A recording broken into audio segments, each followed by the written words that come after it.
Okay, welcome everybody. It's 3 o'clock on Wednesday, May 20th, and I call our executive board meeting to order. And I certify a quorum. So I'm going to ask the executive board to introduce yourselves and state any conflicts of interest. I actually have none. I'm Alex Clark. I'm the vice chairperson, and I have no conflicts with this. Wyatt Angelo, no conflicts. Candace Miller, no conflicts. Susan Schomburg, no conflicts. Okay, thank you. And Michael seems to have gone back out again. Hopefully he'll rejoin us. He's our parliamentarian in a non-voting capacity for the board. And I understand Ran will be joining us later. And hi, Vicky Prahadic is here.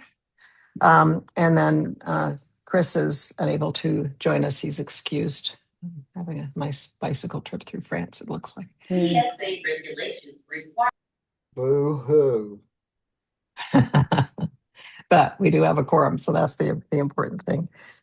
Michael, can you state if you have any conflicts? Hello. Michael Beachley, parliamentarian. I have no conflicts. Great, thank you. Boy, that So was I'm gonna- weird. That was weird, let me tell you. Yes, well, hopefully it's fixed.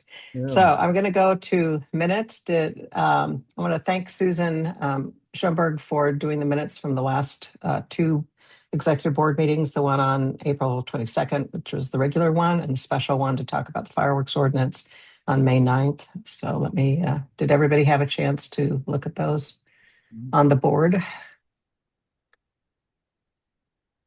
Actually, I'm going to review the agenda here.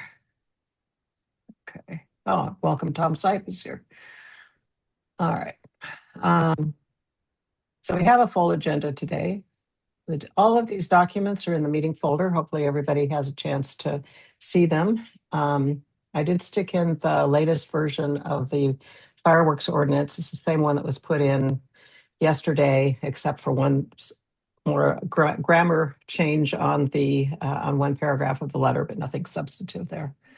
So we're going to go through the minutes approval of the two last board meetings. I have a short report, Alex's report, and then we have some reports from Chris Salkowski for the proposed budget that we talked about last month, actually, and his treasurer's report, and which is both of those are in the meeting folder.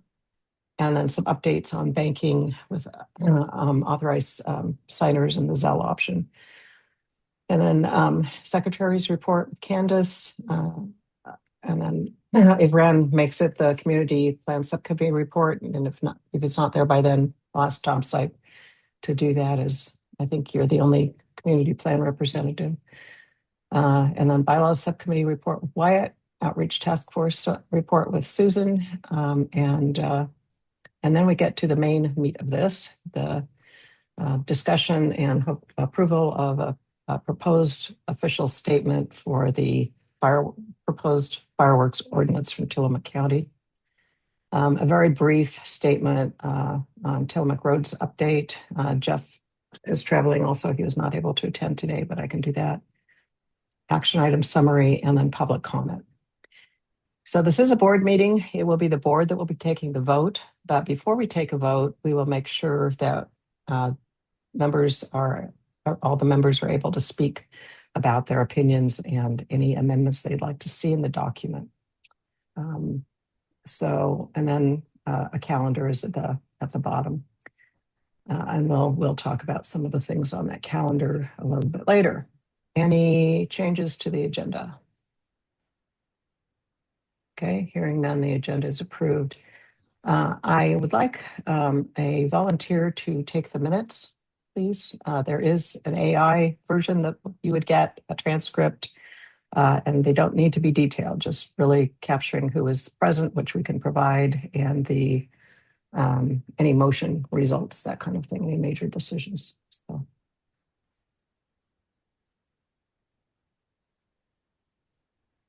Anyone speaking up? If you are, please just speak out.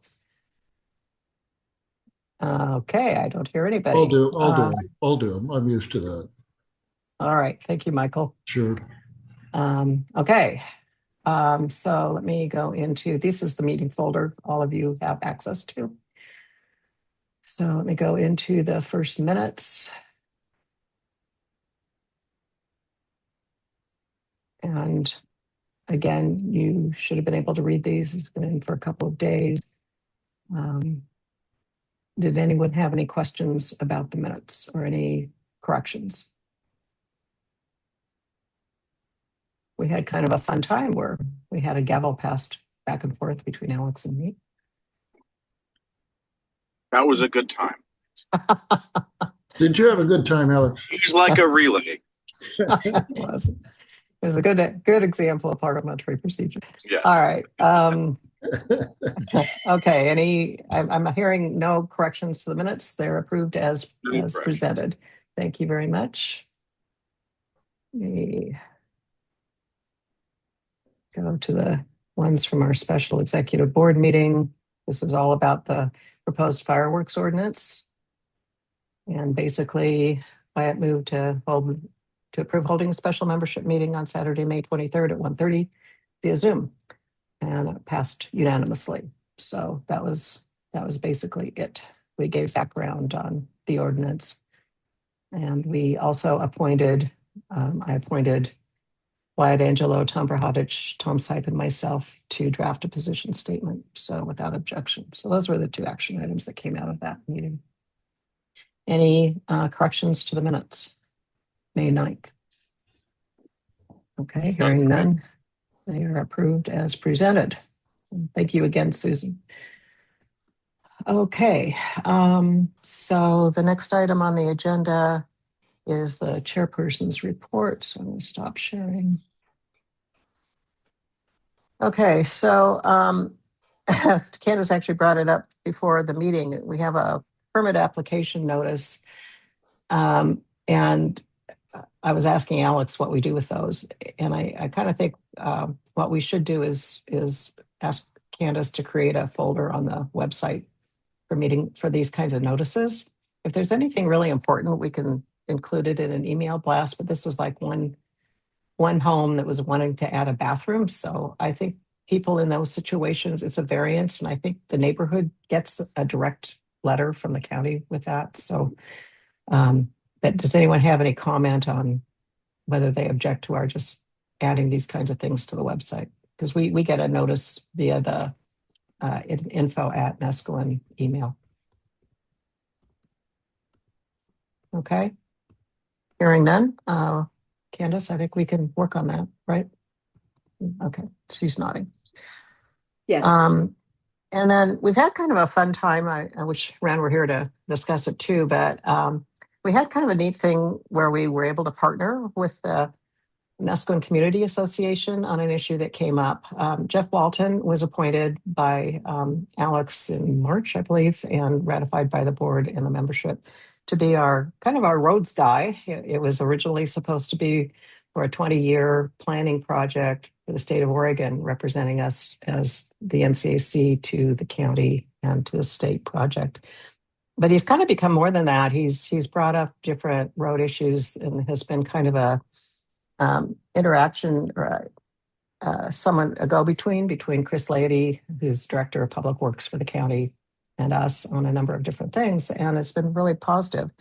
So Chris Leidy had let me know through Jeff that they have been getting some complaints about encroachment within Nescoin, the area of streets with brush and debris, fencing, that kind of thing.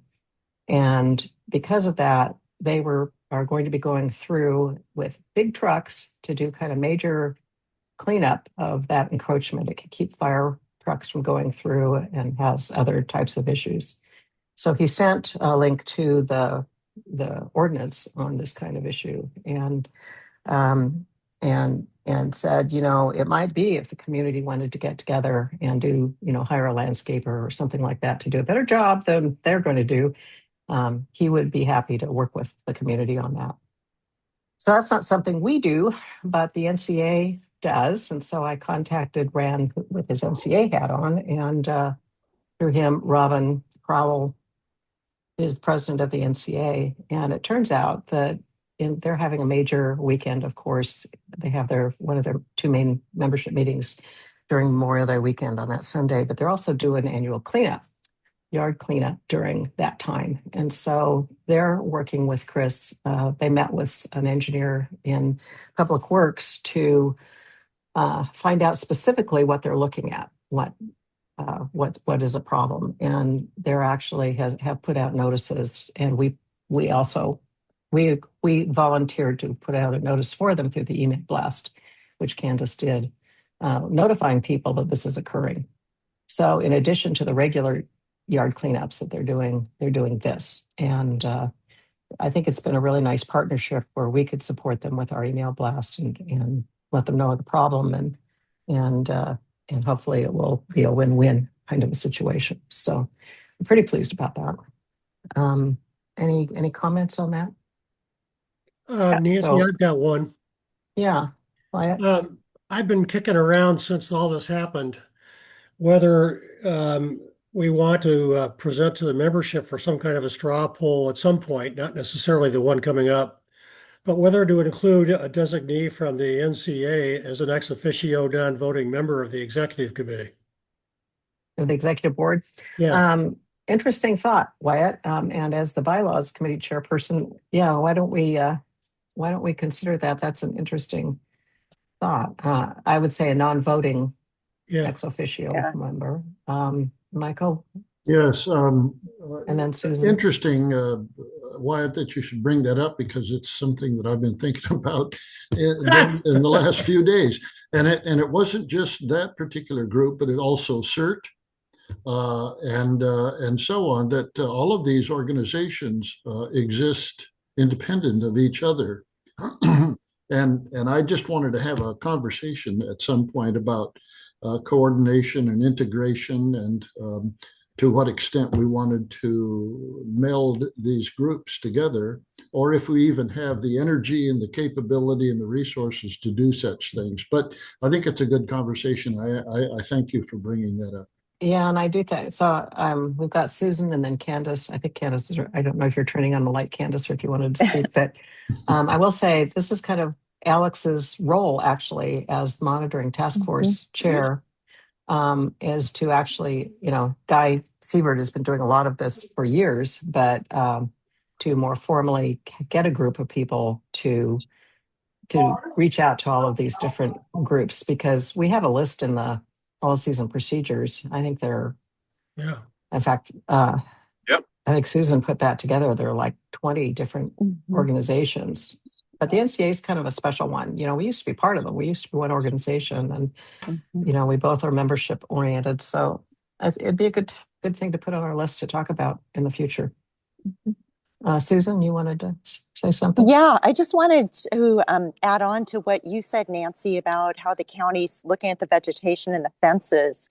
I actually observed over a 3-week period of time where a neighbor had a 30-foot fence put up, and then 3 weeks later, it was completely removed. And I have a feeling one of the neighbors must have reported it, because part of it was 10 feet high.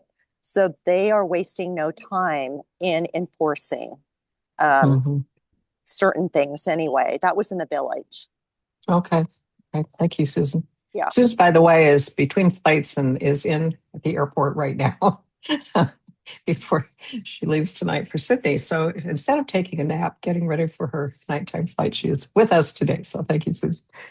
Okay, great thought. Any other comments on this brush cleanup thing with the NCA and the county? Okay. So I'm going to talk about some other things when I get into the treasurer's report about, well, let me just do it now. So at the last meeting, we talked about adding an authorized signer to the bank account. And we designated Alex, but we didn't actually vote on it, as I looked at the minutes and then went back and listened to the video to make sure we didn't actually vote on that. And then I went back to the policies and procedures of the bylaws, and it designates the chairperson as the alternate check signer. it does not designate the vice chairperson. So it would need to be a change in that would need to go to the membership at this point for a change to the policies and procedures. I don't think that's a big deal. We've been living all this time without having an authorized check signer. But in Chris's investigation further, the bank wants even more information proving that we were elected, proving that, so it's going to be a little longer before we get that authorized check signer, but I don't think it hurts actually to have Alex added. It probably should be that we have the vice chairperson, the chairperson being listed as authorized check signers. I may or may not do that, so we'll look at that in the future. And then Candace had suggested a Zelle donation option, and that for donations because there's no charge to that. And Chris and Candace did investigate that further, and it turns out US Bank does have a Zelle option. So there's work being done on that. Do you want to update us on that, Candace, on where that's gone? Yeah, I'm going to do it. I need to talk with Chris, to get the Zelle account number, whether it's an account number or name. And then I could kind of probably set that up. And the PayPal, you can do it. I may have to redo the PayPal donation button so you can check on that you would pay for the fees if you wanted to. So yeah. Right. So, right. That was the other part. Thank you. Yeah. Because the PayPal plus the Squarespace charges can amount to anywhere between 7 and 10% of a donation. Okay. So what Candace is talking about is that we also talked about, could we, have something where they'll give you the option of paying for that fee. Mm-hmm. You could also send a check, and thank you, Wyatt, you did that. All of this caused me to realize, rather embarrassedly, that we don't have a finance section of the bylaws or the policies and procedures, so Wyatt. So something to tackle, but I think we will need to have something to authorize us to do these things at the very least, even if they're not in the policies and procedures. I think we can do that. So I don't think we're ready to right now take a motion on this. We need to put in more detail before we actually vote. But I think it would have to be at least a vote of the board to recommend to the membership. So my thought is, if it's okay, I don't think we're in any rush here. We don't need the money until the fall, that we look at this over the summer, we get our act together, and then we do a motion at the August membership meeting. Wyatt? Do any of you have a sense, and Tom, I'm kind of looking at you, but everybody else, about whether in fact we have to have this as a policy and procedure change or as a bylaw change?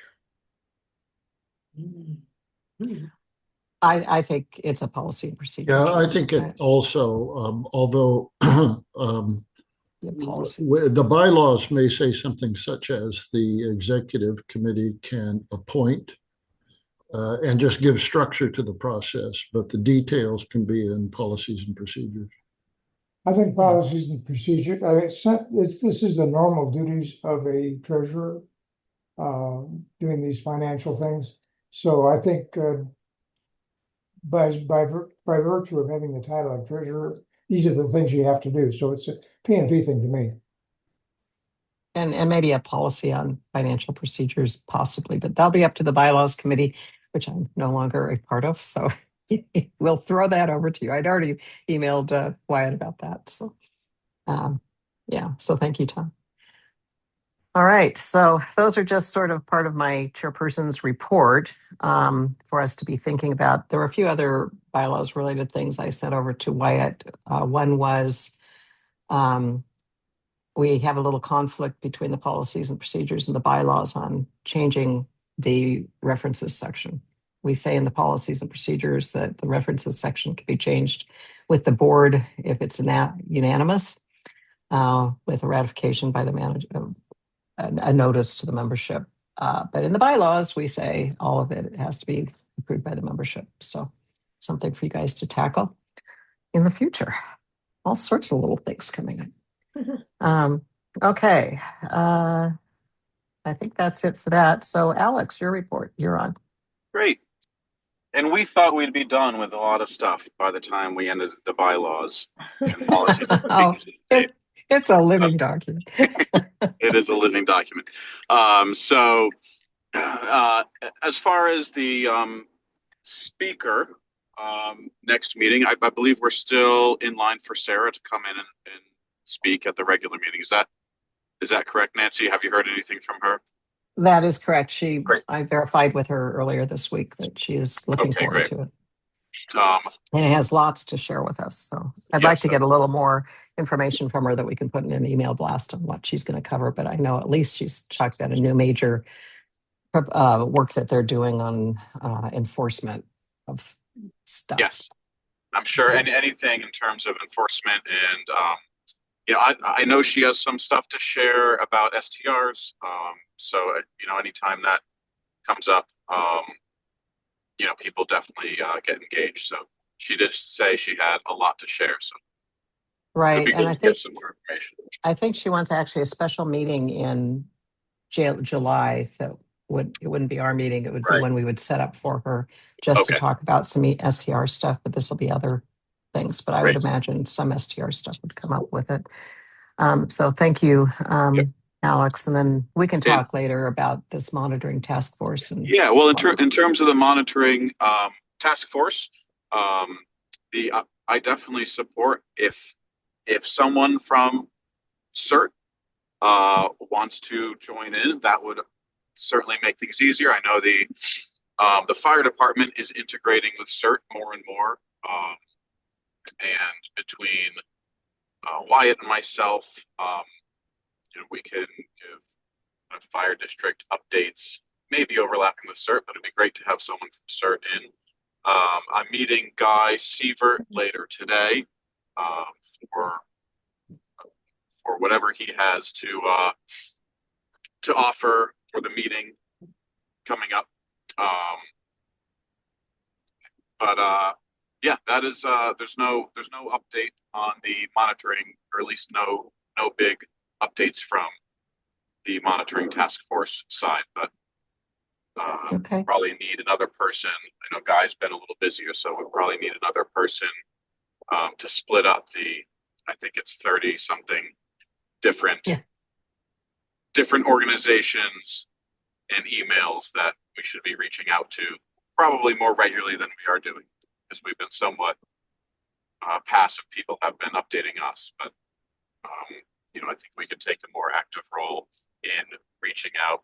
One of the things that I was thinking of is just setting up an automatic email that sends from my email address, that's NCAC email address, to all these organizations a couple weeks before each regular meeting, just as in case there's something new that's happened since the last time we've talked. We're having our regular meeting and we'd love to know what's going on. I think that might get us a more steady flow of information. That sounds great, Alex. That sounds terrific. We might actually want to have just a short blurb if the fire department or fire chief might like to come for maybe just a quickie 5 to 10 minutes to talk about fireworks, since our meeting will be on the 13th, shortly before my understanding is that fireworks start erupting. So, yeah. Although I have to warn you, I have never heard the fire chief talk for 5 to 10 minutes. Okay. It might be a first, but I will.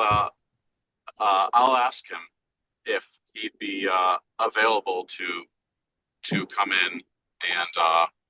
Well, there are two of you on the volunteer of the fire department that are on our board, right? Alex and Wyatt, I think. Hey, so maybe one of you. maybe Mickey Hayes is the person to do that, seeing as he's the one who checks all that stuff out. Yeah. Okay, great. We'll Thank you very mark up that sheet. Sounds great. Thank you very much. Alex? Mike. Yes. Tom and Gary and I were talking last week at the celebration of the new paved road in South Beach. Yes. We were talking about CERT, and we were talking about emergency and so on and so forth. And I was thinking a lot about what happens when the big one hits? I think we in South Beach are probably okay because really it's very close for us to physically walk up the hill to the water and the storage and everything else. And I understand there's a helicopter landing area that's still available up there if the trees don't fall too much. My concern that is really the village itself. So, And what- Michael, I'm going to Yeah. interrupt you. I'm so Uh-huh. sorry, but I know this is a huge topic and it's an important one, but we are way behind on the agenda and we have a I'm lot to sorry. cover. Okay, So, yeah. But all I and was it's going to not, say we're not is, on topic. So, yeah, all I was going to say is let's make that as one of the special meeting discussions and presentations at our membership meeting. sounds great. Thank you, Sure, Michael. absolutely. Okay, and it sounds great. We did that at the December meeting. Actually, we had a bunch on emergency preparedness, and we can always do more. Okay, so I realize that I did not do the rest of introductions. Can the guests that are here today please introduce yourselves, and I'll call on you just so it's not just by my screen. Tom Prahodich. I'm here. Tom Prahodich, and I'm a resident of Nescoin and a citizen of the United States. Thank you, Lynn Winterbuck. And you're muted, Lynn. Lynn Wintermute. I'm a full-time resident of Nescoin for the last 8 years. Great, thank you. Welcome, Gary.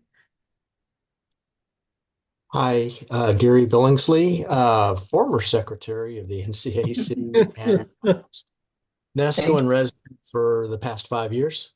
Okay, great. Thank you. Bill Bush. I'm a member of whatever. I've been in Nescoin for pushing almost 20 years, and I live in the South Beach area. Great, thank you. And Barbara, welcome. I count that we've lived in Nescoin almost 18 years, so I don't know who he's been living with for the. For those of you who don't know, they are married. Yeah. So, we live on the new South Beach Road that was paved last week. Yes, thank you. And Barry Dragoon. I've been living in Nescoin for about the last 7 or 8 years, 6, 7, 8 years, something like that. And we're building a house in Hot Creek Hills. Okay, great, thank you. And Vicki Prahodich.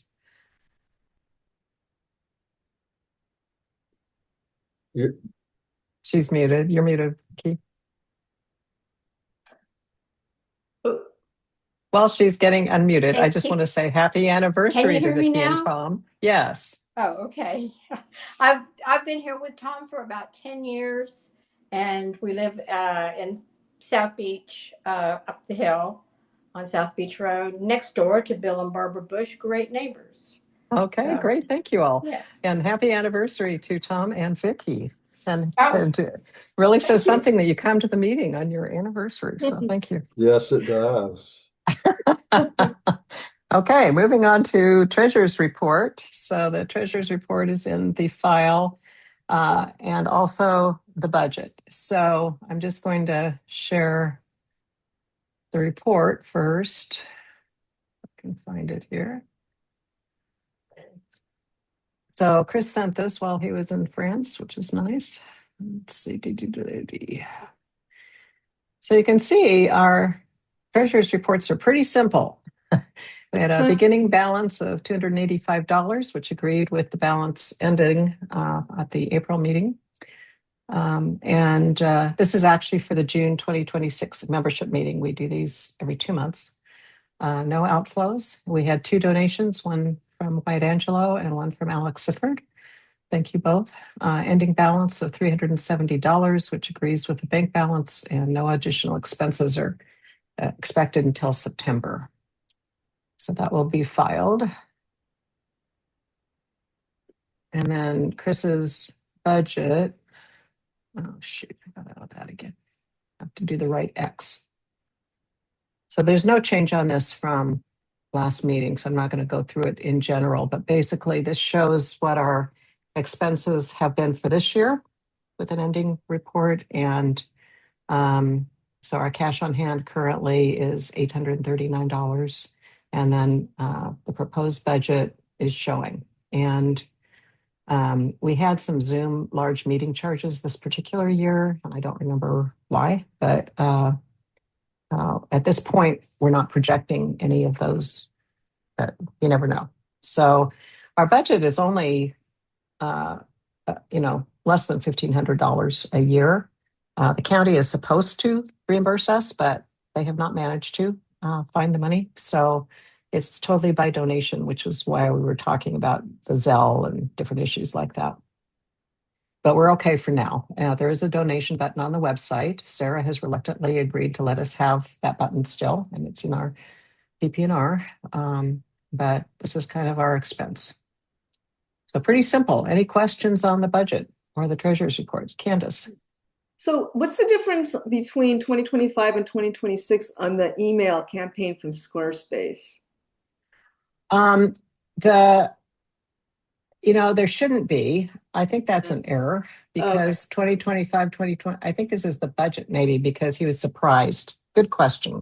Very good question. Okay. We ended up last year upping the number of emails that we could send from 5 to 20. And that's the difference in the cost because 5 a month was just really a problem during certain months, particularly. So, and I think that was something that didn't get in the budget, but it's why we were, I think that's an error. I'll get back to him and ask him to, because that in the treasurer's reports before, that's why he was saying that that's it was a kind of a surprise that we were as far down as we were. Okay. But we are projected with this current budget, with the current cash on hand, to have a deficit of $678 going into the year. So we will be putting out some requests for donations. We could also possibly consider a grant request, but we're not a 501c3. We're an arm of the county. So we're a different kind of organization. It would be a little harder to get grants. Possibly we talked about the NCA. Any other questions about the budget? Okay, we need to actually approve it to have a motion to approve sending this to the membership, corrected with this email Squarespace campaign for the current year. Send that to the membership at the June meeting. Could someone make that motion? Nancy, question for you. We had some members of the committee that joined late, and I don't remember them declaring no conflicts. So they ought to do that before no vote, or a vote rather. Members don't need to do conflicts. It's just the board. Has a board member joined that I didn't notice? Yeah, I think Tom Sipe was the latecomer. He's not a board member. Oh, okay. Surprisingly, because he's on every other effort, but he's the only one of the bylaws subcommittee that's not an executive board. Please ignore I know he has no conflict. That's all right. You'll vouch for him, huh? Okay, thank you. Okay, anyone care to make a motion to approve the budget to be submitted to recommend to the membership? All right, thank you. Wyatt moves to approve the proposed budget with the correction mentioned on the email campaign for submission to the membership. We don't need a second for a small group. Any discussion? All those in favor of the motion, please say aye. Aye. Aye. All those opposed, this is members, please say no. Okay, motion carries unanimously. Thank you. And this is an example of our new procedures that if anyone says no, we are going to go and have an actual vote of a different type because Zoom kind of hides some of the voice votes. Okay, so good for treasurer's report, secretary's report, Candace. Candace has been working really hard on some email stuff. Yeah, we added some more email addresses for the parliamentarian and the outreach task force. Those have been added on. I had a question. I'm looking at the old email inbox messages. There's about 1,531 messages. And from 700 to, I guess, the 1,500, they're all from 2022. Do we need to keep these? So I think you and I should have a little project to go through them, Candace. Yeah. We have to keep them forever if they are substantive. If they're just things like Zoom has given us some update or something, we can get rid of those anytime. But we should probably put something in the communications job book that you're putting together on what we can get rid of and what we can't. But we should err on the side of keeping them. But what we could do is clean them out into some kind of archive folder or something that get them out of the inbox. So why don't you and I talk offline about that? Okay, and I guess we could talk about this too. Is there like an official minutes folder for each subcommittee and meeting? Because I'm doing the archiving, and I think some of the minutes get put into the following meeting to get approved, but I don't know where we want to, if you want to put them in a meetings folder, and you might want to start dividing that meetings folder by, or minutes folder by year. Otherwise, it's going to get really long. So just I something to agree. think about. Okay. Yeah, why don't we talk about that offline too? Wyatt, that's something we should talk about. And we'll talk about it with Rand for the different subcommittees and task forces. Right now, what I've been doing with the membership meetings, the board meetings, and the bylaws meetings up until now is once they're approved, I'm taking them and putting them in the folder for the meeting for which they were taken, not the meeting at which they were approved. But we may want to, just that way people can go into that meeting folder in the archives and they'll see the approved minutes. But you and I should talk, and if you have a different way you'd like to do it, because we can always do a shortcut, from out of a agenda or a meetings folder. So, so Barry has something in the chat here regarding the budget item email. I think the membership will want to know why the amount is much more in 2027. Yes, we will explain that. It actually isn't more. I think it's an error, Barry, that we actually changed it. Alex, maybe you remember, I think it was last year. It was like March of last year when we were running up. We had a bunch of emails we had to do. And we realized the 5 emails were just too small. Yes, We I weren't think able to communicate. I think we voted on expanding our email budget, because once you get above 5, there's a step up in price, and I think it was about a year ago, if not a little more. So I think that accounts for the change. And it's an annual fee, so Yes. I it's think it's an error. It's based on the number of emails that are sent, or is it based on the number of recipients that receive them, or is it based on both of those things? No, it's the number of emails that are sent. So There may be a limit on the number of recipients, but we're not hitting anywhere near that. It's the number of emails sent. Yes, there's also a limit on the number of recipients before you have to pay more, but the step up in price was for the amount of emails that we're allowed to send per month. Wow. Yeah, there seems was like an quite a awful bit lot to me. It was 5 a month. Seems like it's okay, but I tell you, we'll be happy to talk with you offline about that too. 4 times as many emails is like 4 times as much money. Well, it's if you send a 6th one, you hit that. And if you send a 6th in 1 month and you pay by a monthly charge, it's more than. We did quite an analysis on it at the time, and it was approved at the time to do it, but we haven't done it each year. So, but yeah, we can talk to you about that further offline. But I tell you, it's been much nicer to be able to send these out.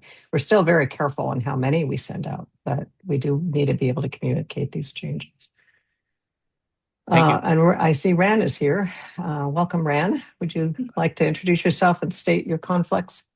Yeah, Randall Cook, chair of the Neskowin Community Plan Steering Subcommittee. I'm trying to change my name to my name, but I struggle to find that each time. And I have no conflict of interest with today's any agenda items. Okay, thank you, Ran, and welcome.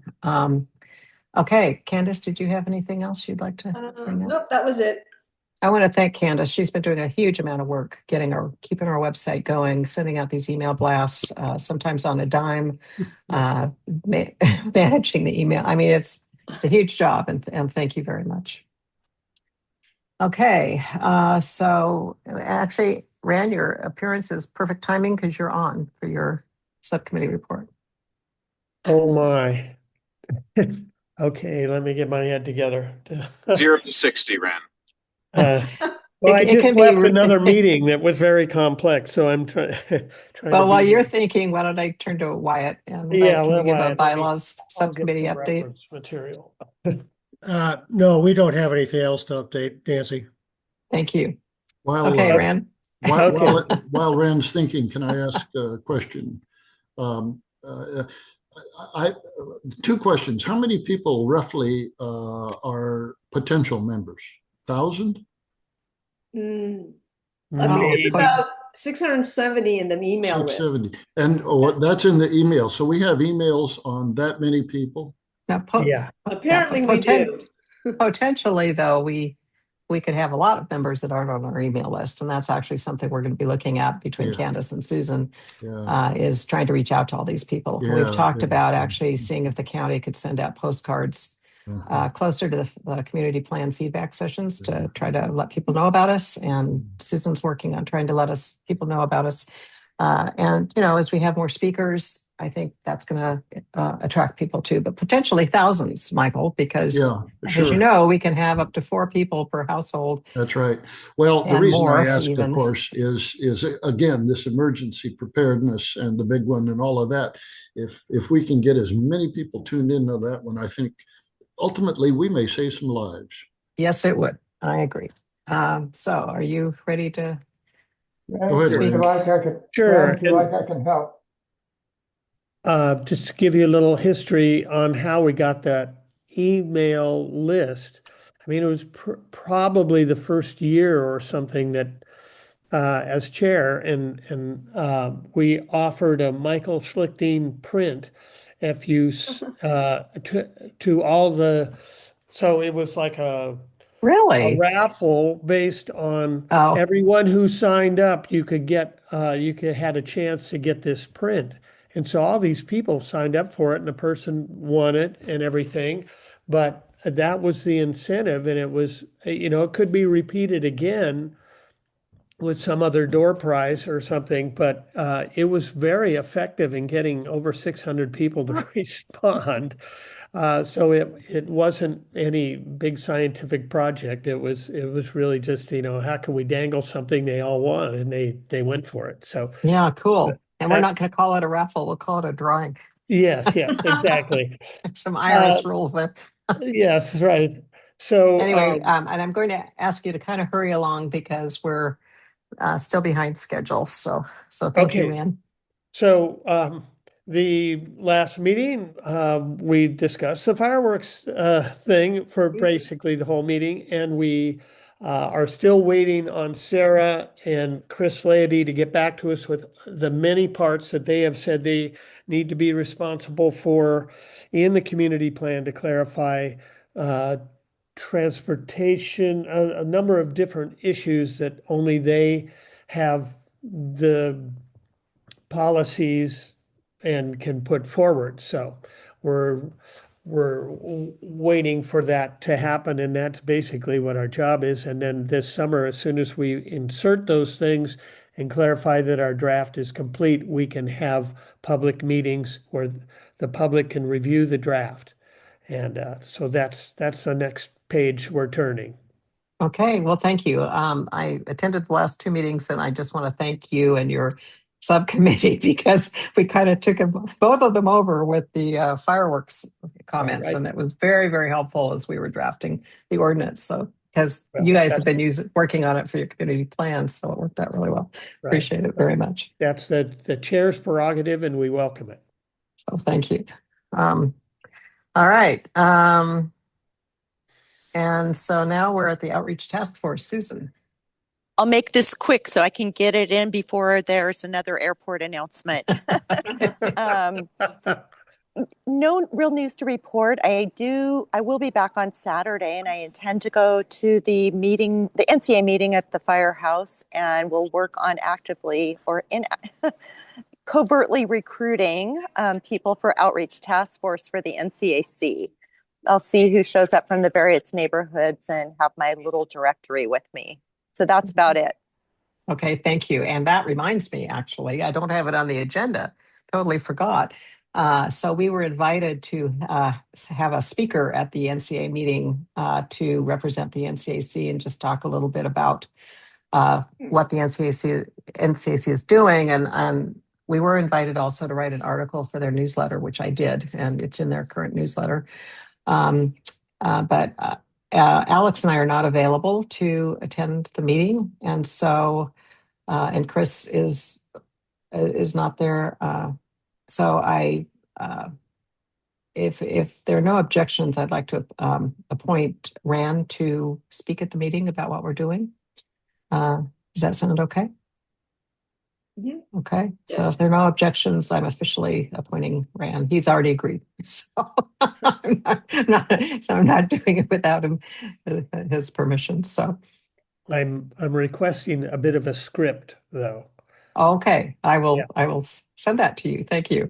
Okay. The newsletter article is kind of the basics of It it. is. It is. Yeah, I did look at that and say this could probably do the job. So but you probably can't talk that long, so I'll send you and I can talk. So that'd be great. Thank you. I appreciate you doing that. And we talked earlier, Ran, about the brush cleanup and all that stuff. And by the way, Ran and I talked this morning, and he was in the middle of cleaning up brush before the weekend. So he's a man of all trades. All right. So moving on now so thank you, Susan. Did you have anything else you wanted to talk about? Okay. Thank you. So the May 23rd special membership meeting and the consideration of the proposed official position statement. So I'd like to first share the meeting itself. We have that on the 23rd at 1:30. Share the agenda for it.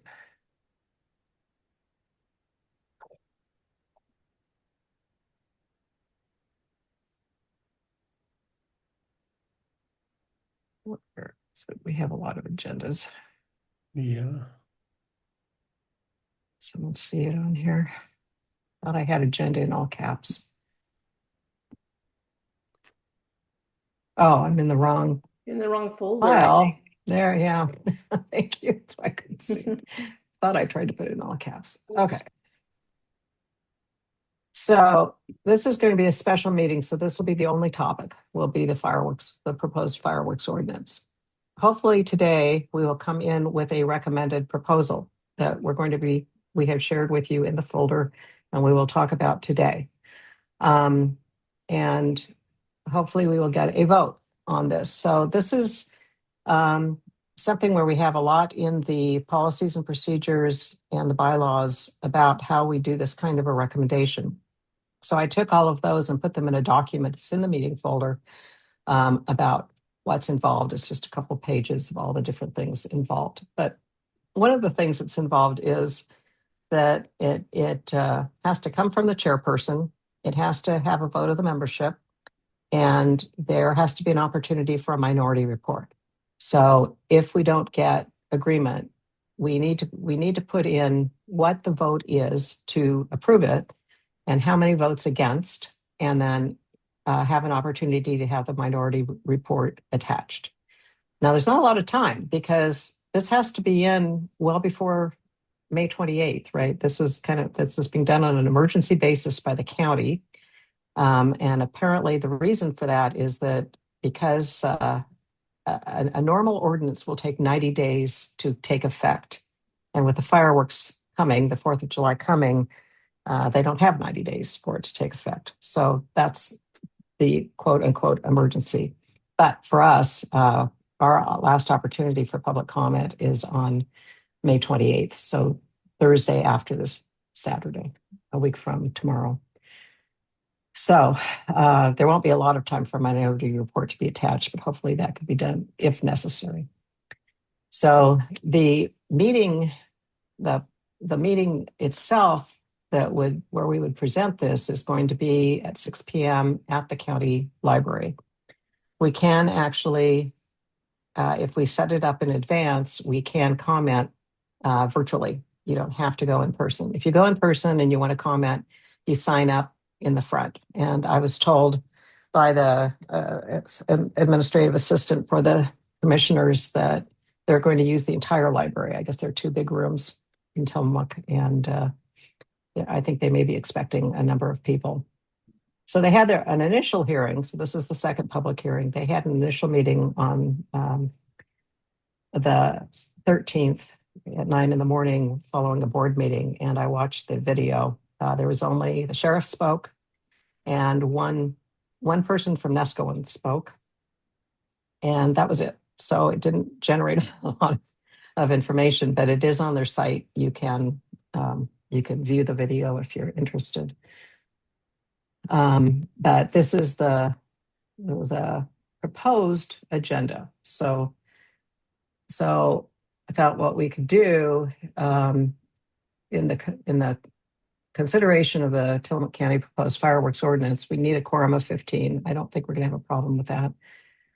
We'll go through the background, the process, the documents, and then look at the considerations about the ordinance, and then take a position on it, introduce our position on it that will come out of today's meeting, and a proposed action plan to go in and speak at the public hearing and submit these documents beforehand.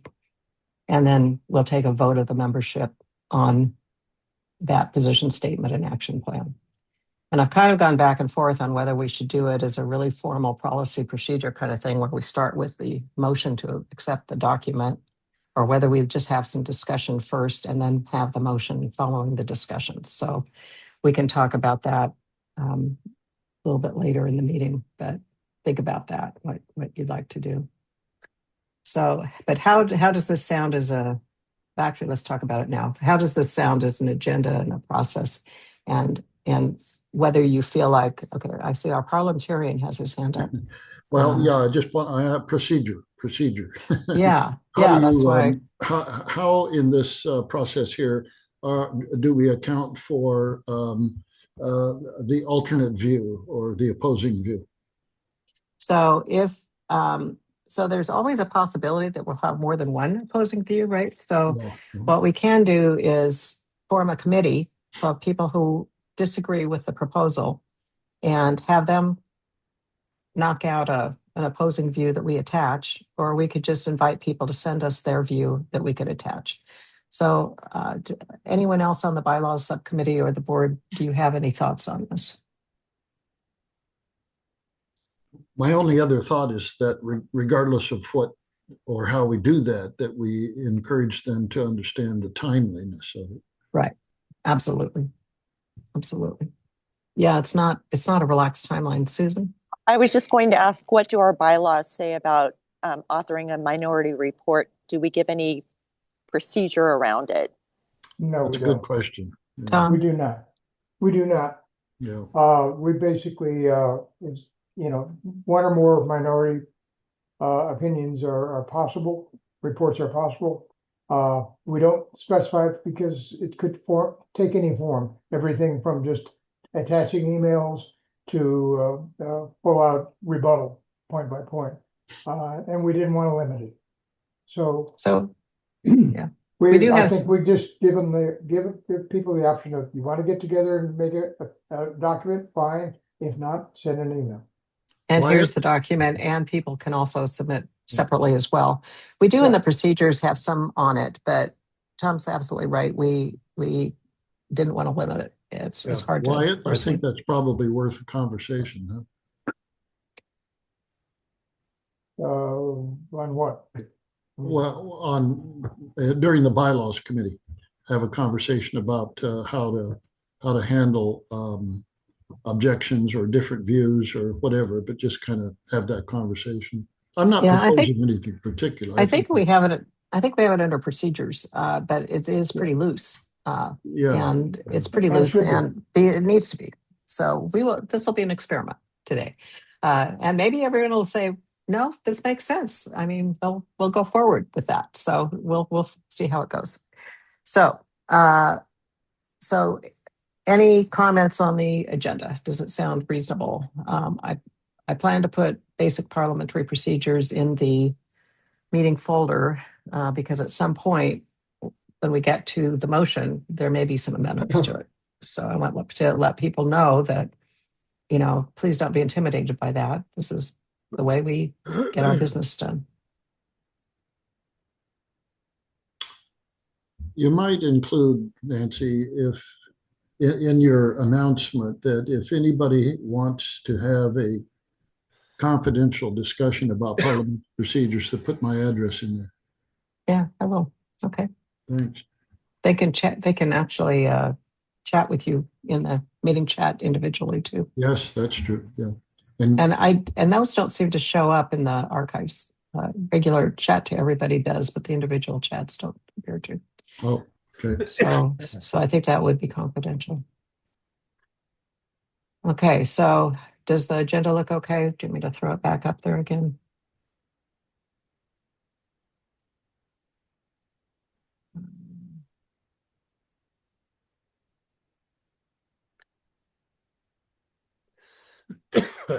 I mean, we'll have more of a process thing before, well, there's not that many more days before this meeting.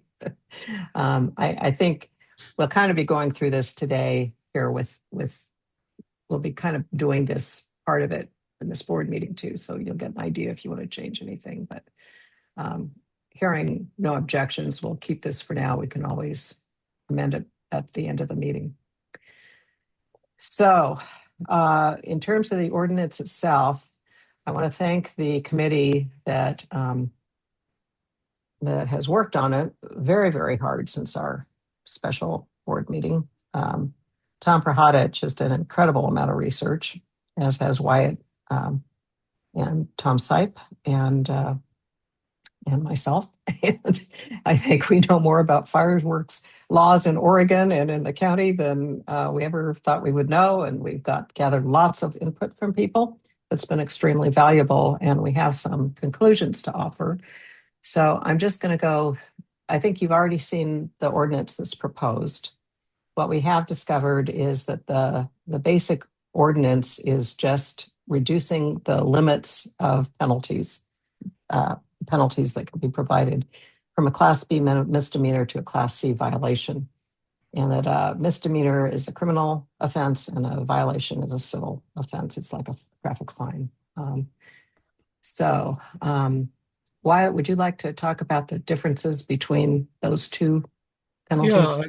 Yeah, the state law, which is what the substantive part of the proposed ordinance mirrors, provides for a punishment in the event of a violation of a possible fine and jail sentence, as well as some kind of a damages that may be incurred in suppression activities as a result of any kind of transgression. But the county ordinance is being proposed by the sheriff's department, I suspect,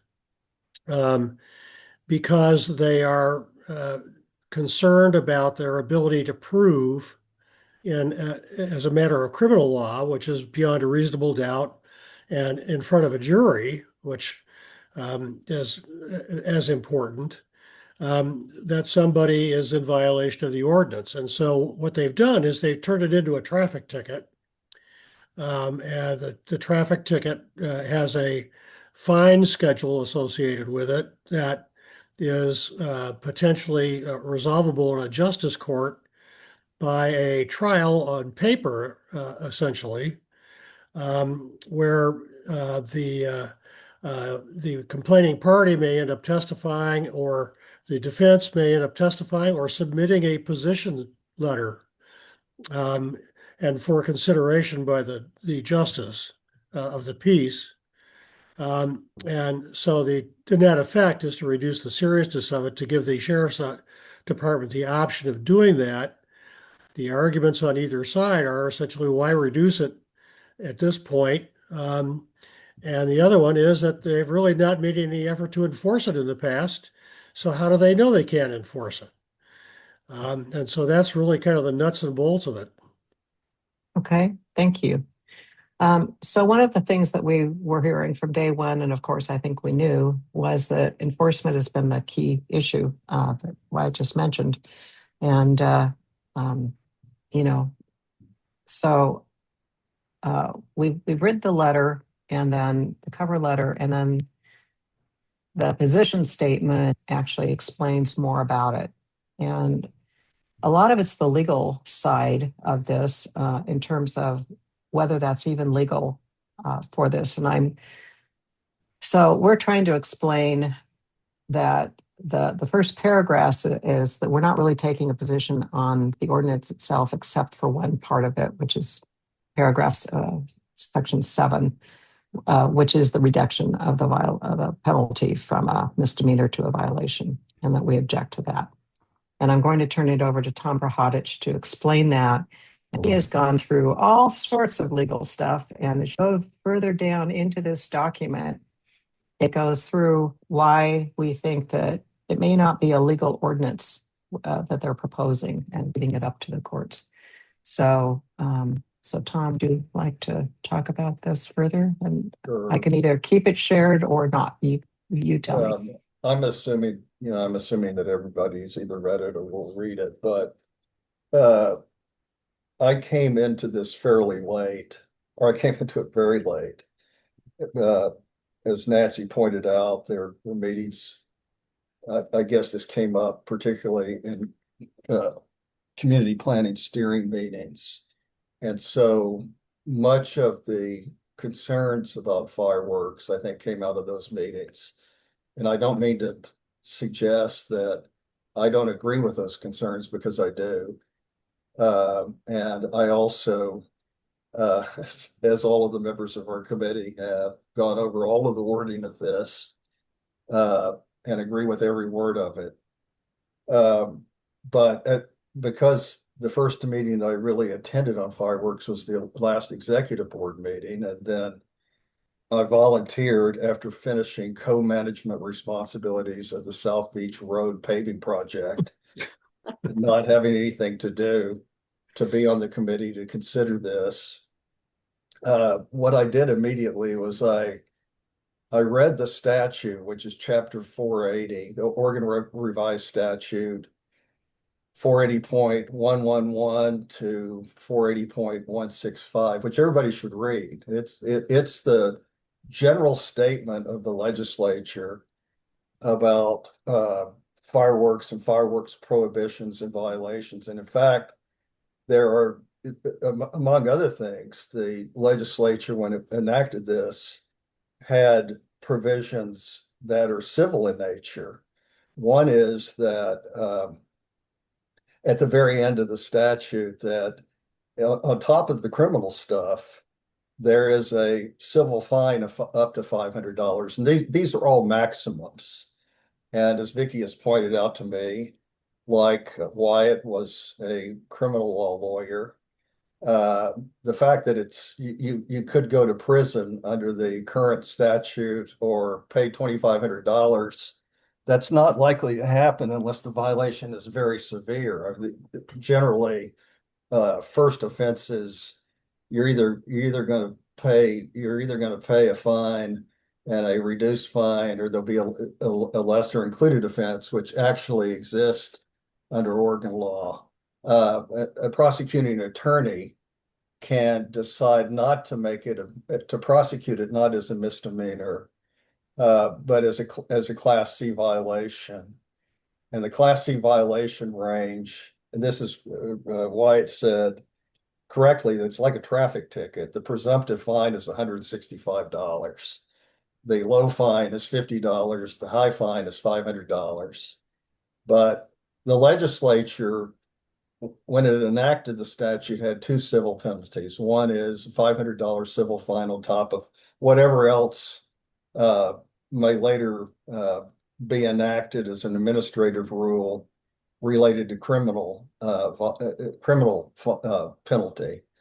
And another statutory provision that says that parents are responsible up to $5,000 for any fire suppression activities that are caused by fires caused by their children. And that's for any act. And so one of the things that I think that the sheriff's proposal would do is eviscerate that civil penalty, which is clearly in the enacting statute. But beyond that, this is important. The legislature in the enabling statute mandated that it would be the Oregon State Fire Marshal that would be the ultimate permitter, regulator, and enforcer of all of the fireworks statute, including fireworks violations. And that's in Oregon Administrative Rules, Chapter 837-12, 0400 to 0400 to 0970. 0940, and what the legislature said is the fire marshal is responsible for all standards, procedures, and whether the fire marshal in league with the legislature or the fire marshal by itself established its administrative rules. There are administrative rules that are very thick that go into what it takes to get a permit, the training for people that supervise fireworks displays, cordoning off fireworks displays, discharge of fireworks, and being trained as an operator who supervises supervisors. I mean, it goes into a lot of detail. But at the end, it provides for these criminal penalties as well as additional civil penalties. And, as I always disclaim, I am not an Oregon lawyer, but I do read, and I read like a lawyer, and I'm also a political scientist. And I'm not practicing law here. I'm mostly practicing citizenship. I can read, and all of you can read it too. And what's also important about and without belaboring it, the criminal penalties and the other penalties that were established by the Oregon State Fire Marshal are in the proposal that we wrote. Part of what I'm thinking is that we don't want to accept an emergency penalty structure that may be hard to rescind down the line. Someday we may be able to get enforcement and to legitimate enforcement, and if we wanted to follow the penalty structure of the state fire marshal, we couldn't. But as importantly, I think it's likely, and I don't say that we don't. If you read the wording on this, what I say is what I said, and what we say is that the Board of Commissioners should assure itself, in considering the adoption of the proposed ordinance, that the ordinance is not in contravention of Oregon law regarding penalties and damages associated with fireworks violations. I didn't, and we didn't express an opinion on whether or not that is the case. That's really up to the county and the county attorney to make a determination. But there is a doctrine, state preemption doctrine, that says that a political subdivision of a state cannot reduce penalties that have been established at the state level, either by statute or by administrative rules or both. And, maybe there's some law that they can point to that allows them to take up this reduced penalty structure. I doubt it, but it's possible. So they need to do the research on that. But beyond that, I don't think we should give up the right to later argue that we want enhanced enforcement and we want the penalties that have been established by the agency that's supposed to be the most responsible for fireworks, which is the Oregon State Fire Marshal.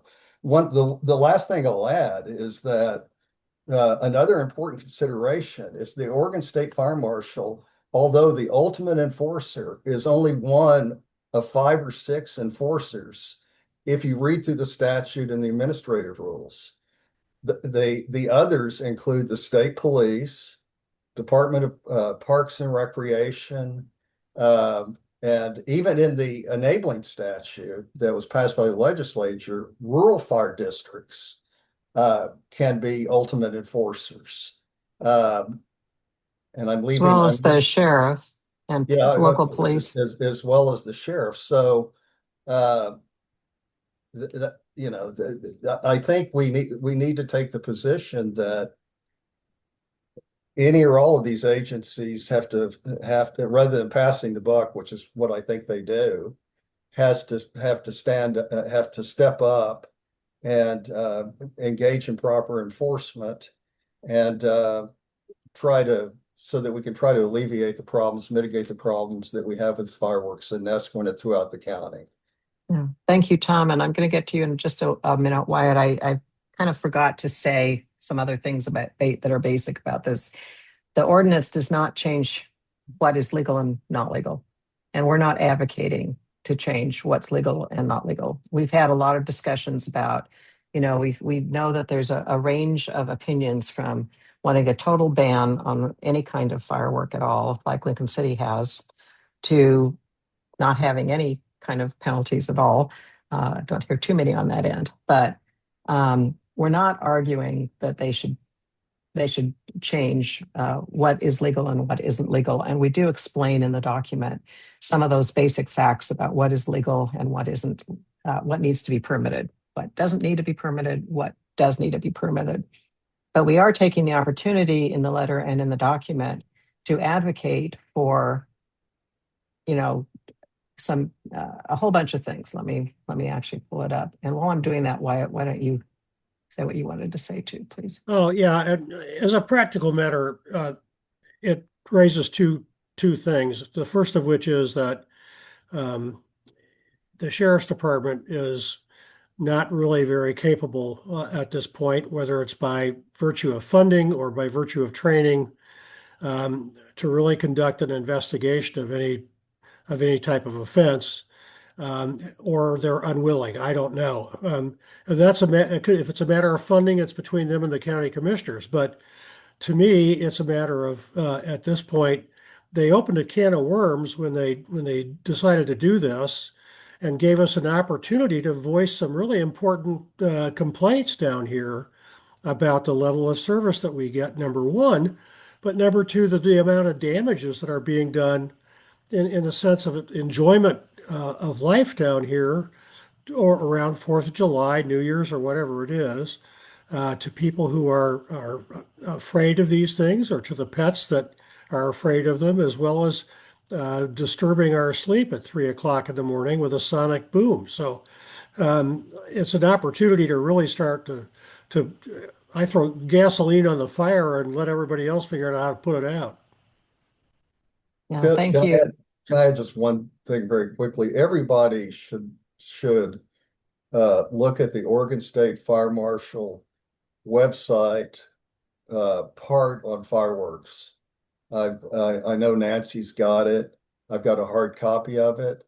There is a section on fireworks education that you could click on the first page, that where the fire marshal makes it very clear what the fire marshal believes the law is, and restates much of what we're stating here as to what are legal and illegal fireworks, what the penalties are. So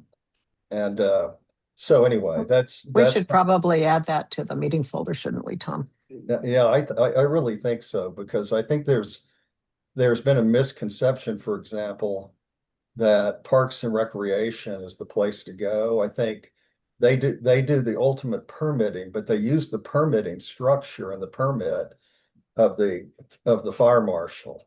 The fire marshal is the ultimate authority. And one other thing you'll learn there, if you look at it, is that all fireworks are prohibited on beaches.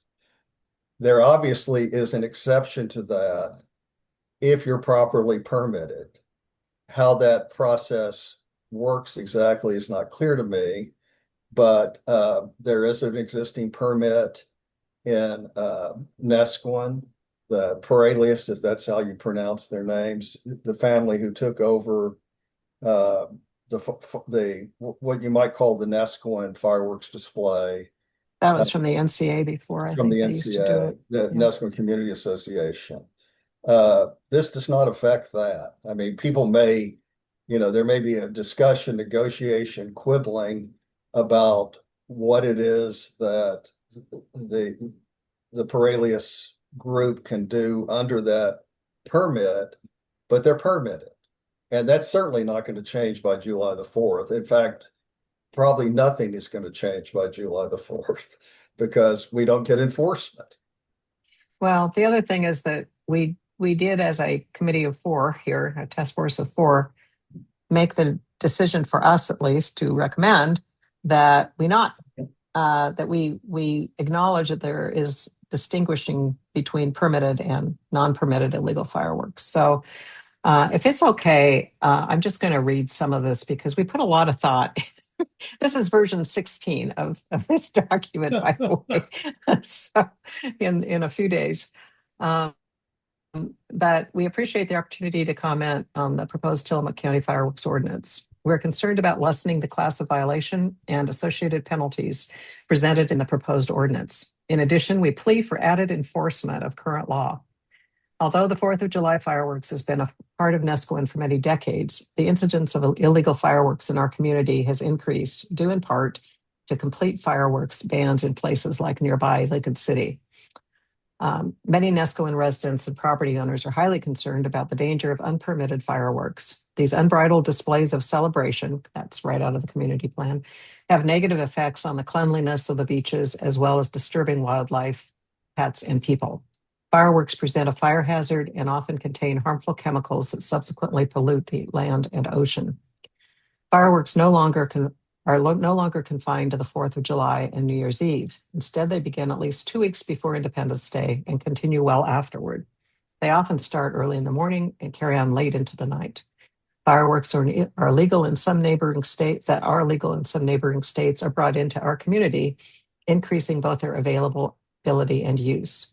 These commercial grade fireworks are loud, large, and dangerous. Although many are set off on the beach, many are also used in residential neighborhoods. So the sheriff actually in the hearing last week acknowledged that it's getting worse, that the problem's getting worse, and that it can seem like a war zone on some of these beaches. He didn't mention Nesquin, but so further, the NCAC requests that the commissioners amend the proposed ordinance to make the ordinance consistent with Oregon law and the Oregon State Fire Marshal regulations regarding penalties for fireworks violations. The NCAC also requests that the commissioners consider adopting or amending the proposed fireworks ordinance to 1, add penalties for vicarious liability for adults when children violate the ordinance. We've heard that's a huge issue. Establish dates and times, curfews for legal fireworks. Provide resources to enforce the law, perhaps partnering with multiple agencies responsible for enforcement of the law in Oregon. Enforce cleanup of the Tillamook County beaches, including Nesquin beaches, on July 5th and for 2 weeks following, as well as on January 2nd. Provide signage and other notifications of the law and penalties in Tillamook County, including at entrances in Nesquin and on its beaches. Add specific fireworks ordinance information that covers both legal consumer fireworks and fireworks that require special permits to short-term rental renters information. And thank you for your consideration. But even though this is very dense, it's worth reading, and I'm not going to take the time to do it. But this goes through what the laws are, what is legal and what's not legal, what needs to be permitted in this section here, and that we don't support Section 7. And then our concerns about the enforcement and how bad it gets here and how we don't. We also broadened it a bit, I will say, to the, South County. Some of these problems appear to be a matter of Tillamook County and state policy and allocation of resources to the South County area, including Nesquin, even in situations emergently hazardous. So not just for fireworks. And then we go through what the scope of the problem is. and how residents report what it's like and and the concerns that we have for environment, effects on property, wildlife, pets, veterans of war, and neurodivergent people, on and on and on. And then there's the legal section that Tom Prohodich did much research on. So that's basically it. Tom Syke, would you like to add anything? You've been very quiet over there. He was a part of this to our editor. The thing I think that most people need to keep in mind is that there are fireworks, which have been more traditional family fireworks, such as fountains and sparklers, which are not covered by this. So they are completely out of scope. What we're talking about is major fireworks, Roman candles, explosives of various types. So I think that a lot of there's a potential that people may think that we're speaking against the things that they've traditionally done. And we're only speaking against changing the penalties, to lessening the penalties for things which shouldn't be done anyway. That's a really good point, Tom, and that's here in this page of the document where we take some orientation here, and it so what can be used without a permit includes flitter sparklers, fountains, smoke devices, ground spinners, wheels, and novelty devices.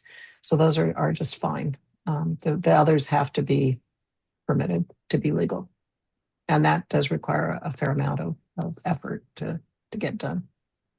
Thank you. Any other comments from the task force before we open it up? Okay, so I'll just open it up to comments, I guess first from the board. Do you have any comments from the executive board? And then we'll open it up to the members. I have no comment. I think you've done a great job. Obviously spent so much time and energy and expertise put into it. So I think everything that you collected and put forward is a good representation. Okay. What I think Thank you, our Alex. place should be. Thank you, Alex.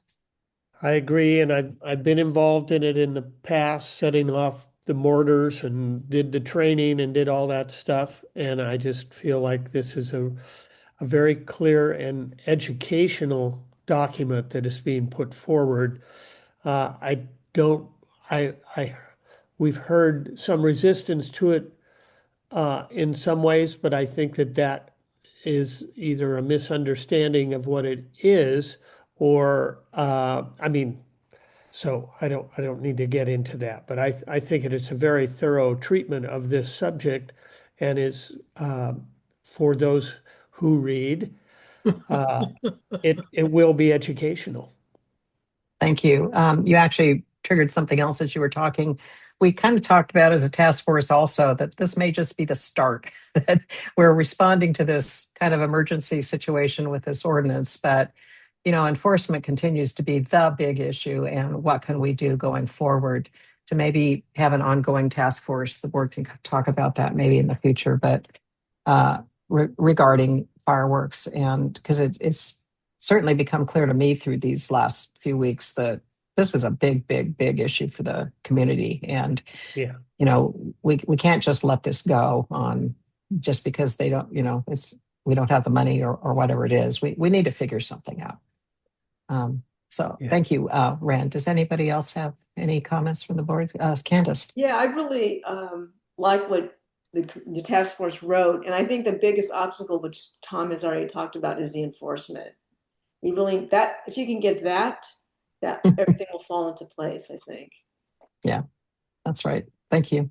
Susan? I was just going to comment that in the 70s, looking back through some old newsletters I found in my parents' boxes, we used to actually, the NCA, we used to hire sheriff deputies during the holiday weekends.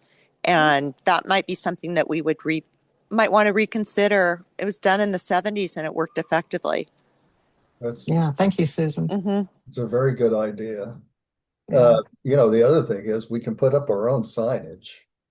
And Right. Candace, of course, not of course, but mentioned, I think one of our last meetings, that the signage that's been put up has been torn down and burned during the Right. fireworks displays.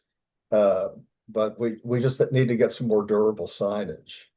Right. Yeah. So, and that's actually something that we put in, we put that in the document as well in the position statement was that kind of thing. I mean, it's like it's out of control.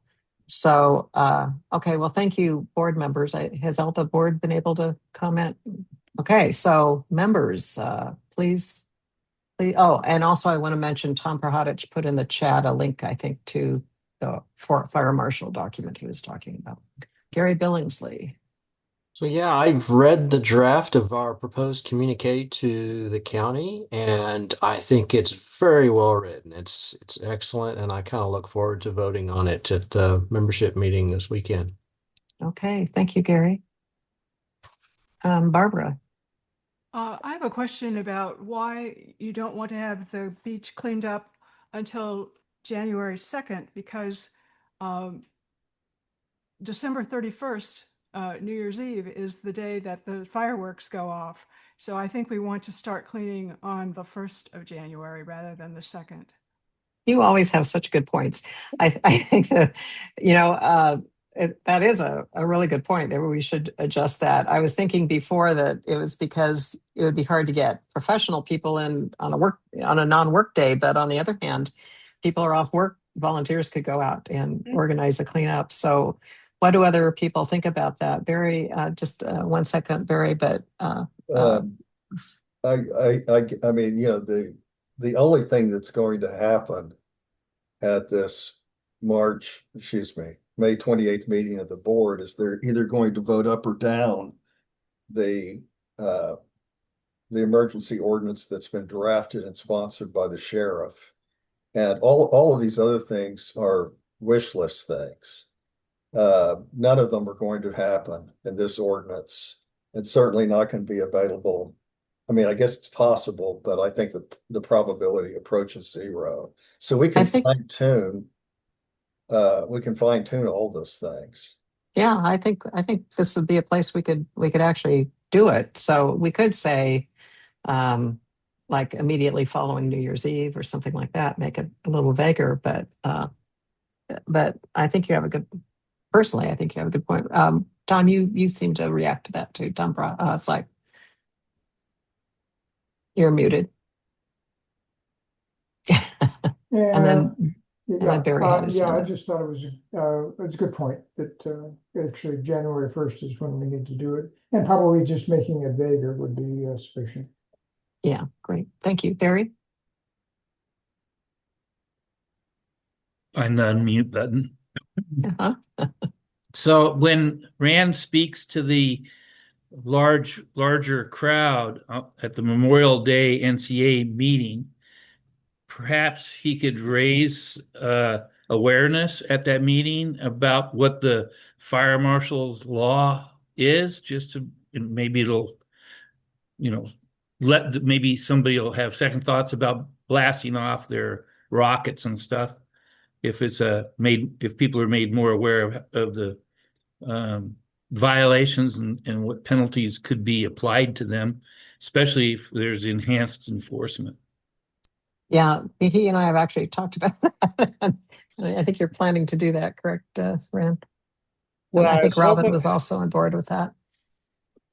I think it might be valuable to print these and put them on the chairs so people actually don't have to go to a website or something to read the paper, the position paper. It'll have been accepted the day before, I'm assuming. Yeah. And then to publish it so that people are not carrying rumors as the basis for their understanding of this. I think it would be valuable to print them out, and we might be able to get the NCA to do that. To do the printing for us? To That do would the be printing nice. for us. Because I think that's most critical, that they leave the meeting with the information and take the time to read it, I think it would really be impactful. As to whether it's going to affect the people who are going to set off illegal fireworks, I have no idea as to whether that impact will happen, but the awareness will have been heightened significantly. And the fact that Nescoin put together this work to articulate the issue and clarify that enforcement is the thing will gain a lot of momentum within the crowd, because they're all pretty aware of how a lack of enforcement has to do with a lot of things that we end up doing ourselves. Yeah, good point. Michael, or I'll get to Tom. Lynn has something, and then Tom Prohodich, and then Michael. And Rand, I think the NCA also in their newsletter had a really nice article about what the laws are too. Right. Yeah. I think that might be something that would be good to put out there. Were you thinking of taking our position statement and putting it on the seats, Rand? Yeah. Okay, because that's like 4 pages, but yeah. Nancy, on that point, the NCA board took a position that is similar to ours on fireworks. What's legal and illegal. They didn't get into the enforcement issue, but on page 4 of their newsletter, it's not written by any specific person. It's written by the executive, by the executive board. So it's a strong statement. It is. It is. Yeah. Thank you. They didn't take a position on the ordinance, but they had a position on what is legal and isn't and illegal. Correct. I think that's what I recall. Yeah. But yes, and we are trying to partner with them and let them know that hopefully they can also go in and speak to this. Yeah, great. Thank you. So Lynn Wintermoot, do you want to speak, or do you want me to read what you said? She said, well, I would prefer a complete ban on fireworks. This document is excellent. Ban, all caps. Thank you, Lynn. Yeah, we really wrestled with that one, but we don't see that would be realistic at this point. But as we think, is going to be a continuing effort on this issue. Right. So thank you. There is a misunderstanding, I think, about what's happening in Lincoln City. Lincoln City banned fireworks on the beach and all fireworks in the city, but they're having a public display that's permitted, that's been taken off the beach, and I've been told is going to be at Devil's Lake, which is a state park, which is also prohibited. So if you can get a permit, they have a ban, but it's not a complete ban. Right. Thank you for that clarification. But on the other hand, I think what we're hearing is that some of the people who can't even do sparklers are coming in to Nescoin Beach and celebrating there. Who knows? That's anecdotal. So Michael. Oh, I'm just wondering if there's a differential between the people who actually live in Nescoin and STRs. How do we get to the STRs folks who come out there on the 4th of July to get away and have a good time and so on and so forth? Are we interested or willing to put the onus upon the owners of properties who let that out and let people know there are already advisories that owners are required to pass on to their renters? I'm just wondering about that. Yeah, I have talked to somebody, to Hillary, actually. I'll put her on the spot here since she's not here to defend herself, but who's kind of one of the leaders in the STR side. And I think they are also concerned, right? They don't want damage in their own homes. So one of the things we're asking for is that the county actually include in some future ordinance, or if they could even do it with this one, that around the times that fireworks would normally be set off, that they include in the renters information what the law is and what they're prohibited from doing. So, but from what we're hearing, it's not just SDR people; it's residents, it's people who come in from outside who have properties that are other, that they don't rent out. It's a variety, and it's people coming in from neighboring towns coming in too. So it's a variety. I think we have to be careful about singling out STRs, but we just need to make sure that they're educated. I think from what you told me, I think one of the things Hillary was concerned about was STR liability for what their renters do, and I don't see that. I don't see that. Well, I mean, she said they're not responsible for what Right. happens on the beach. They can't be, right? So, Sure. If the, you know, I guess in a in a in a law school difficult causation problem, if the county told them to post uh in their STRs that you can't do fireworks, you can't do illegal fireworks, and you can't do non-permitted fireworks, uh there could be conceivably some kind of responsibility, but I really doubt it. yeah, I think it'd be a voluntary kind of a thing, and hopefully we could actually even provide a document that people could have for renters, Right. even hotel type renters or whatever. There Yeah. seem to be that many in Nesquin, but As a tort lawyer, as a civil lawyer, I just don't see liability getting to the STR owners yeah, thank you. for something the renters do. Yeah, thank you. Wyatt? Yeah, I'm sure that the licensure of the STRs requires that everybody comply with the state laws of Oregon. If they don't, their county attorney has missed the boat. But I mean, I've kind of stumbled into this with other issues with respect to fires by illegal fires in the backyard of STRs. And one of the ways that you deal with that is calling up the licensure people, which is Sarah, by the way, I think, and filing a complaint. And that's one good way of getting people's attention, for sure. But I also want to add that I think, is it contemplated that we're going to send copies of this letter to the other affected agencies? I think so. Because I don't know that it's on our copy that we've presented, and I think the next step is political. And yeah. I think we need to engage the state fire marshal and the other enforcers. And of course, you and Alex can convince the rural fire district to take over all enforcement on Nesquin Beach, which is authorized not by the fire marshal's rules, but is authorized by the statute itself. Yeah, Alex is going to do that. I volunteered. Yeah, thank you, Wyatt. Thank you. No problem, buddy. I'll go out with a big flammable target on my back. Yeah. Is it? Well, Wyatt, is it okay to share what you said about you've got a new truck that's beach capable, and it might be a good idea to, on the night of the 4th at least, to go out in that, and it would be a nicer deterrent than maybe a sheriff. And also you're there if a fire gets started. Right. So there are different possibilities to think about between now and the 4th. But in terms of the document itself, yes, we can certainly send our document to other agencies. Like, who are you thinking? Like, obviously the local State fire, sheriff, state patrol, all the ones that Tom referenced. Mm-hmm. And I would copy Sarah as well. Yeah, she's already been copied, and I actually sent her a separate email as well, so that she has a heads up. We know had a chance to copy. Although I will say, Sarah says it's not part of community development. This is between the sheriff and the commissioners. So she's taking somewhat a hands-off approach, but we're keeping her in the loop anyway. Licensing sure is.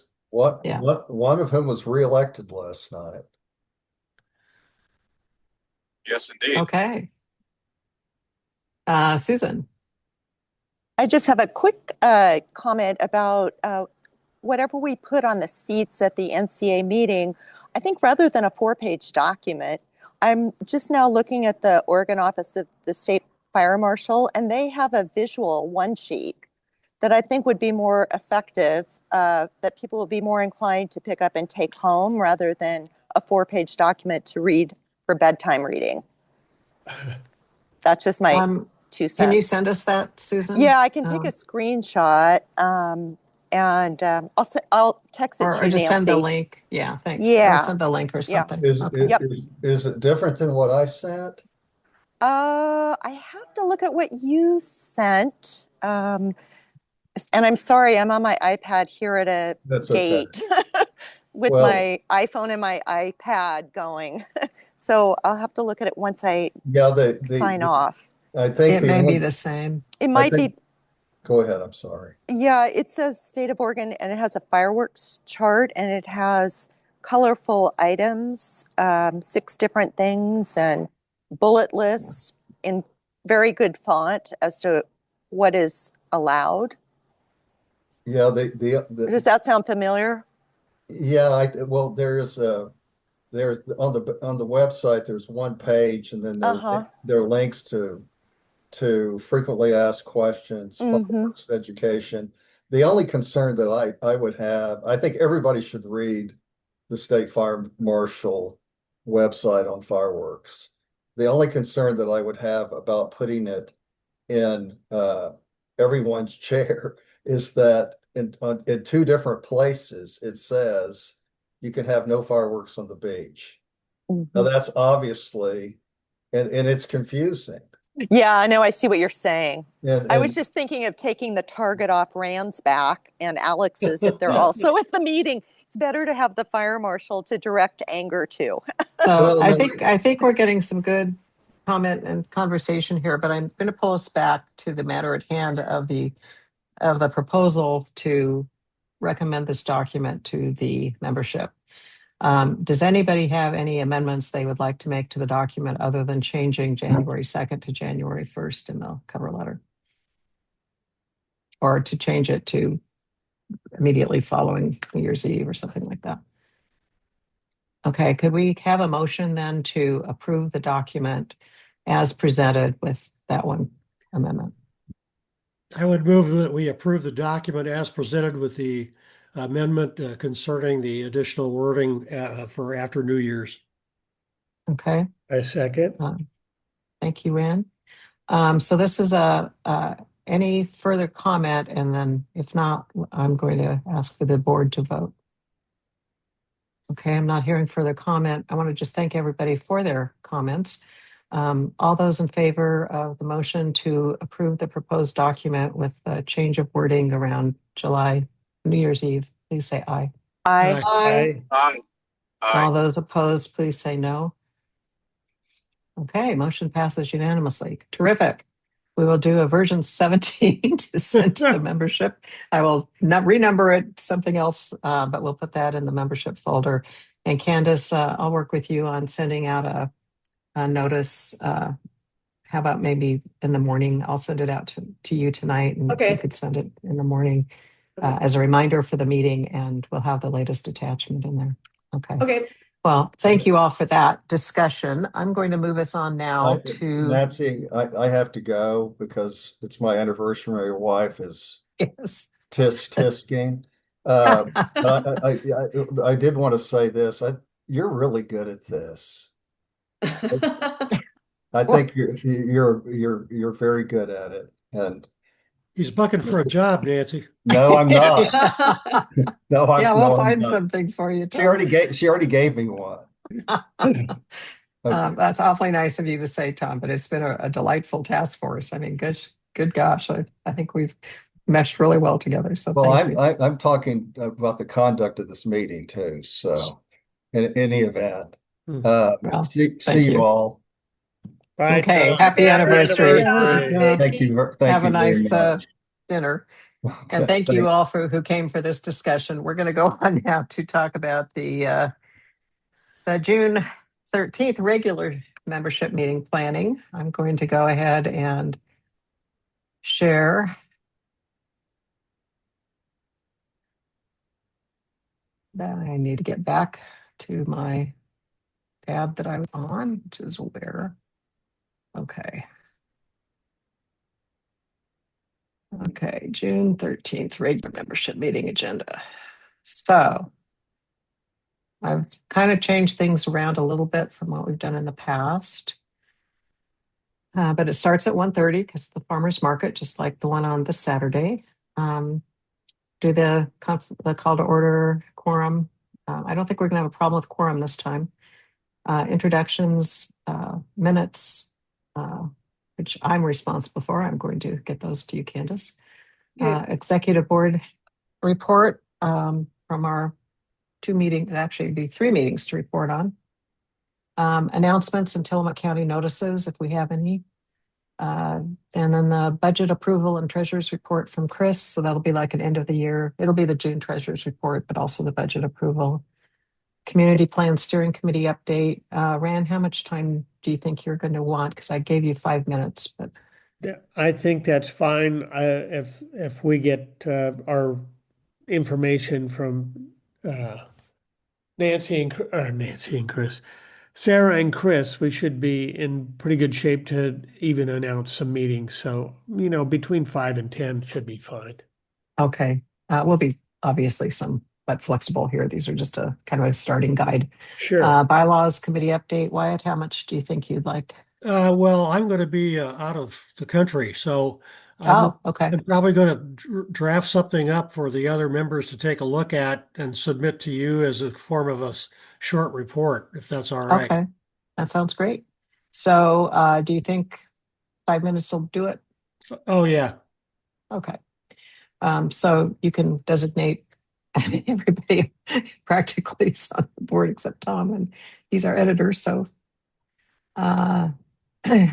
election of bylaws subcommittee members then. So bylaws, we'll be putting out a note from Candace letting people know it'll be closer to the June meeting, but it's actually not that far away at this point for people to sign up. So my understanding from the current committee is that they're going to reapply. Thank goodness.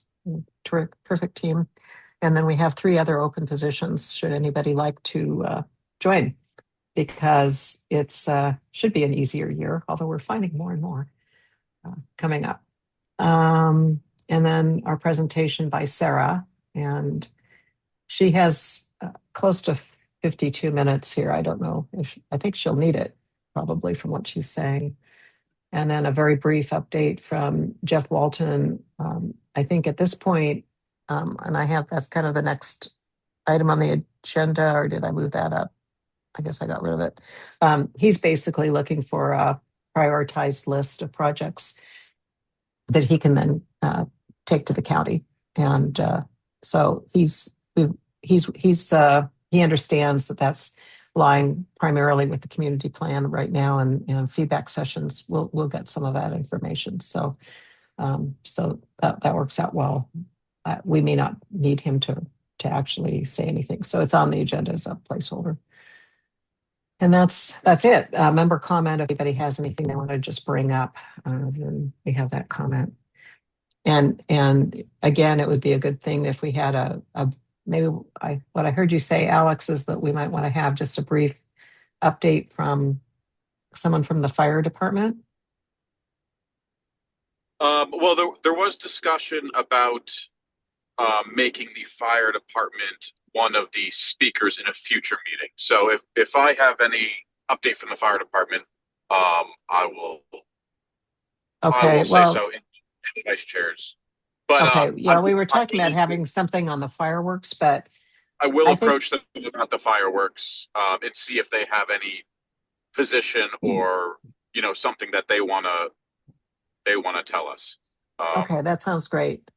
Since Wyatt won't be there, either one of you normally, but yeah, if you could see if they have anything that they would like to come in, really anytime during the meeting, we could accommodate them if they limit it to 4 or 5 minutes at the max. And then, or if they want to come in toward the end, they're welcome to do that after Sarah. They may just tell me. I know they've been somewhat reticent to take a position on anything that's up for discussion, but they may just send me a little blurb, in which case I will pass it on and read it in the meeting. That sounds great, because by this time the ordinance will either have been passed or not passed, I believe. Yes. I think it's going before the commissioners pretty quickly after these public hearings. Okay, great. So I think by the 13th it will be a done deal. It would just be more of this is what's legal, what isn't. Please try to behave yourselves kind of thing, and maybe some ideas of what to do. The sheriff did say that they get complaints and that they respond to them, but they don't have time to respond to all, but it sounds like they record them. So that's something we could communicate, is that do complain, do call and complain. And maybe that would actually help get some more enforcement to the Neskowin area in the future if people are calling. And it sounds like the sheriff's office specifically. So we'll get more information about that. But that's something he said in the hearing last week. Okay. I think that's it. So are there any changes you'd like to see to the to either the items or the timing on the agenda? I can't see Nancy because I'm driving. Oh, How much time did we, if this is for the regular meeting in June, how much time did we allocate for Sarah? I know she said a lot. Yeah, it's it looks like it's about 30, I can't add, 38 minutes. Okay. I'm an engineer that can't calculate in my head, so okay. I was going to suggest if it was under 30 minutes, you might want to up that, but 30 minutes. Yeah, and I'm hoping that some of these will go quicker, but that doesn't always happen. I don't know that we'll have any announcements to make. The board report, we'll have already done the fireworks thing, so that shouldn't take a lot of time. So I will see if I can move things around to, you think maybe more like 45 minutes for her? I mean, not knowing what she was going to specifically talk about, but when she says she has a lot to discuss, usually that's a 45-minute discussion. Yeah, and people, whenever she's around, people do ask questions. Good point. And maybe we just make it go to 3:30. There's nothing to say it has to be an hour and a half. What do you guys think about that? We make it from 1:30 to 3:30 and give her time. If it's less, that's great too. Any objection to changing it to from 1:30 to 3:30? No. From 1:30 to 3 to 1:30 to 3:30? Better to come in under time than overtime. Yes. So hearing none, let's change that to, I will make that change to 3:30 and kind of accordingly, but give that bulk of that to Sarah. And then I'll add in a little fireworks discussion of just a statement of the rules, whether it's coming from you, Alex, or from someone from the fire district. So, okay. And then the calendar is very short because it's the end of the year. So, okay. Any other changes? Okay. I will just, hearing none, will amend it as we just mentioned and move on from there. So thank you. And that's it. Any other public comment at this point on any other topic? To Lynn, Tom, or Barry? Okay. Well, thank you all for coming for this long meeting and all the participation. And thank you again for the fireworks task force for all the work, because it was a lot of work. Good stuff. So yeah, it went pretty smoothly. All right. So, yay. Okay. So meeting adjourned at 4:53 p.m. And thank you, Barry. Barry's clapping. Thank you for all your comments too. All right. Take care, everybody. Well done. Thank you. Thank you. Well done. Good job. Thank you. Bye-bye. Thank you, Alex. Bye-bye. Bye.